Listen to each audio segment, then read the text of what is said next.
బీసీలపై జగన్ ముసలి కన్నీరు కారుస్తున్నారని మంత్రి పార్థసారథి విమర్శించారు. బీసీలకు 34% రిజర్వేషన్లపై జగన్ ఎందుకు సుప్రీంకోర్టుకు వెళ్లలేదని నిలదీశారు. జగన్ నిర్వాకంతో 16,800 మంది బీసీలకు పదవులు దూరమయ్యేట్టుగా చెప్పారు.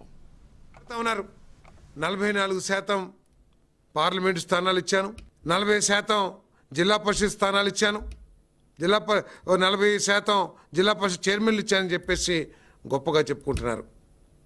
జగన్మోహన్ రెడ్డి గారు మీ నిర్వాకం మూలంగా, మీలో బలహీన వర్గాల పట్ల చిత్తశుద్ధి లేకపోవటం మూలంగా 34% రిజర్వేషన్ పొందుతున్న బలహీన వర్గాలు, స్థానిక సంస్థల్లో రిజర్వేషన్ పొందుతున్న బలహీన వర్గాల కోసం నీకు ఎటువంటి దయ ప్రేమ లేదు. కాబట్టి హైకోర్టు వ్యతిరేకమైన జడ్జిమెంట్ ఇచ్చినప్పుడు కనీసం సుప్రీంకోర్టుకు వెళ్ళి బలహీన వర్గాల తరపున పోరాటం చేయాలనే ఆలోచన కూడా చేయకపోవటం నీకు బలహీన వర్గాల మీద ఉన్న అభిప్రాయం ఏమిటో స్పష్టమైందని చెప్పేసి కూడా ఈ సందర్భంగా తెలియజేస్తాను. నీ చేతకానితనం మూలంగా, నీలో చిత్తశుద్ధి లేకపోవడం మూలంగా 16 నువ్వేదో 10 మందికి ఎంపీ సీట్లు ఇచ్చాను, లేకపోతే